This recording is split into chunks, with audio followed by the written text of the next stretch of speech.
Friends, धारा 152 किराए दरों का आधार धारा 152 में स्पष्ट किया गया है कि किराए दरें कैसे तय की जाएगी। इसके लिए सेटलमेंट अधिकारी को बिंदुओं पर विचार करना होता है।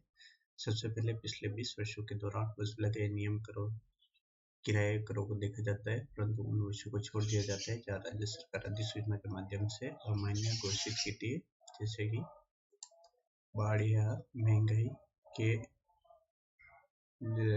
वर्ष है। इसके बाद पिछले 20 वर्षों की औसत कृषि भूमि की कीमतों को देखा जाता है। असामान्य वर्षों को इनमें से हटा दिया जाता है। फिर यह देखा जाता है कि किस प्रकार की फसलें उगाई जाती है और औसतन कितनी उपज मिलती है। उस उपज का मूल्य उपरोक्त औसत कीमतों के आधार पर तय किया जाता है। फिर खेती की लागत और किसान के परिवार की न्यूनतम जीवन निर्वाह लागत का मूल्यांकन किया जाता है। भूमि को कितने समय के लिए पड़त छोड़ी गई है, खेती में रोटेशन कैसे होता है, फसल को आराम देने की अवधि कितनी होती है, इन बातों का भी ध्यान रखा गया है। कितनी बार सरकार को राजस्व में छूट देनी पड़ी, कर माफ किए, कम वसूले, यह भी दर्शाती है कि उस क्षेत्र की कृषि कितनी स्थिर है। इसके साथ यह भी देखा जाता है कि पिछली सेटलमेंट में किराए दरों कैसे तय की गई थी और उपज का कितना हिस्सा सरकार को दिया जाता है उस समय।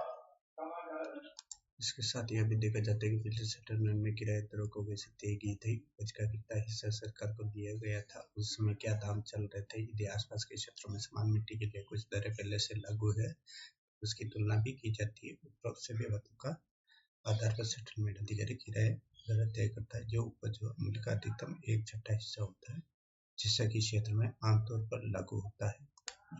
उदाहरण के लिए, यदि किसी खेत में औसतन 20 क्विंटल गेहूं होता है, 1 क्विंटल की औसत 200 रुपये है, तो एक उपज का मूल्य 40,000 रुपया और एक छठा यानी 6,667 होता है। उस क्षेत्र के लिए वार्षिक किराए दर लगभग 6,667 हो सकती है, यदि वह उस क्षेत्र के सामान्य व्यवहार से मेल खाती हो तो। धारा 157 से 152 तक राजस्थान भू राजस्व अधिनियम 1954 सेटलमेंट प्रक्रिया की तकनीकी और व्यवहारिक अधिकारी एक निर्धारित प्रक्रिया के तहत कार्य है। सेटलमेंट अधिकारी पहले आर्थिक सर्वेक्षण करते हैं, फिर आकलन समूह बनाते हैं, उसके बाद मिट्टी का वर्गीकरण कर किराए तय करते हैं। यह सारी प्रक्रिया पारदर्शी, वैज्ञानिकता और न्यायप्रियता पर आधारित होती है, ताकि किसान को अनावश्यक आर्थिक बोझ न उठाना पड़े और राज्य को भी सही राजस्व प्राप्त हो सके। ये प्रावधान सुनिश्चित करते हैं कि भूमि से जुड़े सभी निर्णय क्षेत्र की वास्तविक स्थिति, उत्पादन क्षमता और सामाजिक परिस्थितियों को ध्यान में रख लिए जाए, ताकि भूमि राजस्व व्यवस्था संतुलित और टिकाऊ बनी रहे। धन्यवाद।